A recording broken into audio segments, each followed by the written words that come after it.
दोस्तों, स्वागत है आप सभी का एक बार फिर से हमारे चैनल में। अप्रैल से घट जाएंगी आपकी सैलरी। केंद्र सरकार लागू करने जा रही है नया कंपनसेशन नियम। केंद्र सरकार नए कंपनसेशन नियम लागू करने जा रही है। यह वेज कोड 2019 का हिस्सा है। नए नियम के तहत अलाउंस कंपोनेंट कुल सैलरी या कंपनसेशन से 50% से ज़्यादा नहीं हो सकता है।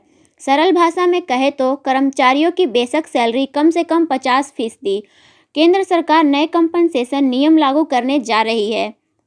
यह वेज कोड 2019 का हिस्सा है। नए नियम के तहत अलाउंस कंपोनेंट कुल सैलरी या कंपनसेशन के 50% से ज़्यादा नहीं हो सकता है। सरल भाषा में कहे तो कर्मचारियों की बेसिक सैलरी कम से कम 50% होनी चाहिए। नए नियम के तहत प्रोविडेंट फंड ग्रेच्युटी कंपोनेंट पर भी 1 अप्रैल 2021 से असर पड़ेगा। इस बिल को पिछले साल ही संसद में पास कराया गया था। कोरोना वायरस महामारी के बुरे दौर में कंपनियों पर इसका असर देखने को मिल सकता है। नए नियम के तहत कर्मचारियों की ग्रेच्युटी और प्रोविडेंट फंड योगदान में इजाफा होगा। हालांकि हाथ में आने वाली सैलरी समान अनुपात से कम हो जाएगी। इस नए नियम के लागू हो जाने के बाद अधिकतर कंपनियों द्वारा कर्मचारियों को दिए जाने वाले पेमेंट स्ट्रक्चर में बदलाव होगा। आमतौर पर इन कंपनियों में नॉन अलाउंस हिस्सा कम होता है।